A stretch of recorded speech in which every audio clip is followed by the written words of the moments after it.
दोस्तों आप देख रहे हैं दिसंबर माह असाइनमेंट जो है आपका सामाजिक विज्ञान का।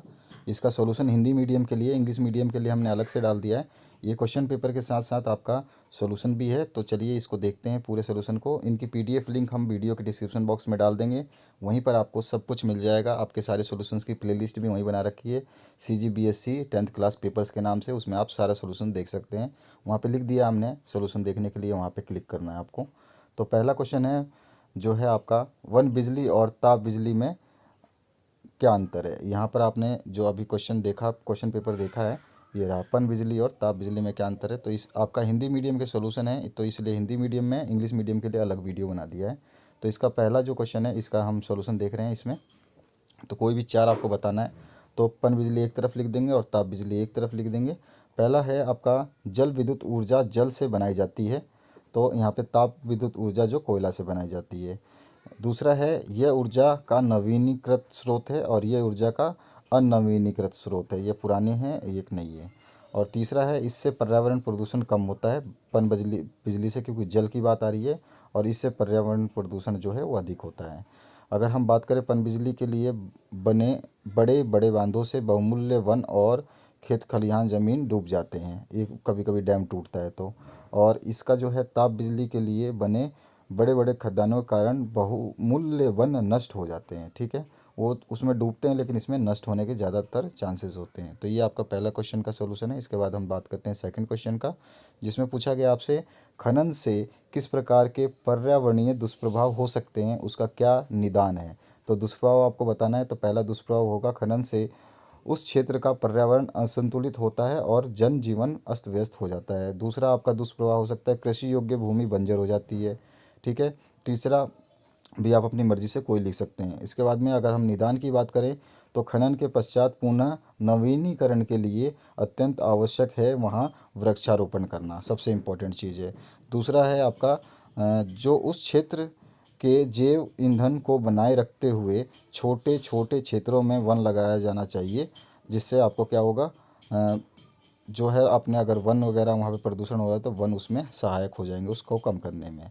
और उसके बाद में खदानी क्षेत्रों में, जो आपका तीसरा है, खदानी क्षेत्रों में मिट्टी के कटाव को गीली घास के सुरक्षात्मक कवचों से बचाना चाहिए।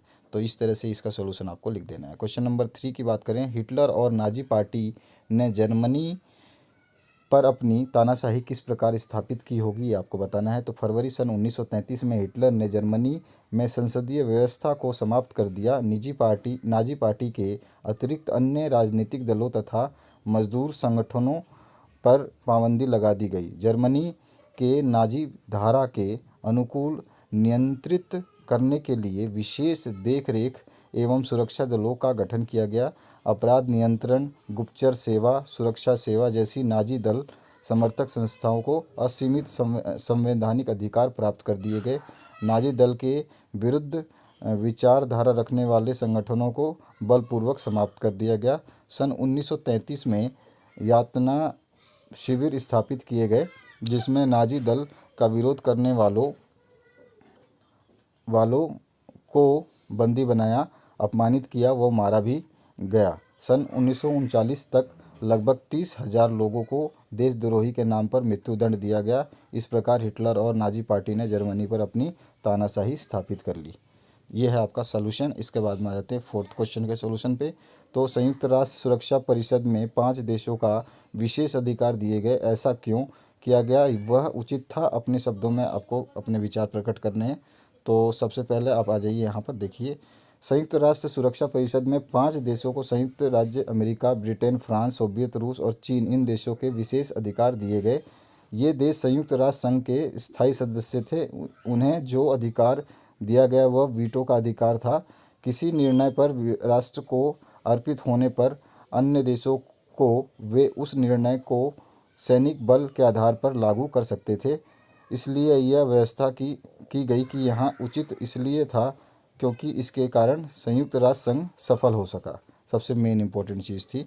अब पांचवा क्वेश्चन जो है आपका देख लेते हैं। इसमें क्या है, आय पर कर और वस्तुओं पर कर, इन दोनों में से कौन सा कर अमीरों और कौन सा कर गरीबों को अधिक प्रभावित करता है, कारण भी आपको बताना है।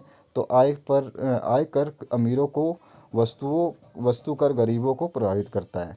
कारण यह है कि आयकर अमीरों को ही देना पड़ता है क्योंकि उनकी आय ज़्यादा होती है, परंतु वस्तु कर सब पर लगता है, इसलिए गरीब भी प्रभावित होता है। आयकर निर्धारित सीमा से अधिक आय वालों को देना पड़ता है। उसका सीधा संबंध अमीरों और नौकरी पेशा वर्ग पर पड़ता है। उन्हें यह सीधा सरकार को देना पड़ता है। वस्तु कर सभी उपभोग की गई वस्तुओं पर लगाया जाता है। इसमें गरीब भी प्रभावित होते हैं और अमीर भी प्रभावित होते हैं वैसे तो, लेकिन क्योंकि इसमें आपके रोज़मर्रा की ज़िंदगी के ज़्यादातर सामान आते हैं इसमें, जैसे कि साबुन, तेल, शक्कर चीज़ें शामिल होती हैं, और वस्तु कर की मार गरीब पर अधिक पड़ती है क्योंकि दैनिक जीवन में है और बहुत ज़्यादा दिक्कत होती है, गरीब रोजीना कमाता है उसके हिसाब से। तो ये है आपका सोल्यूशन एसएसटी का।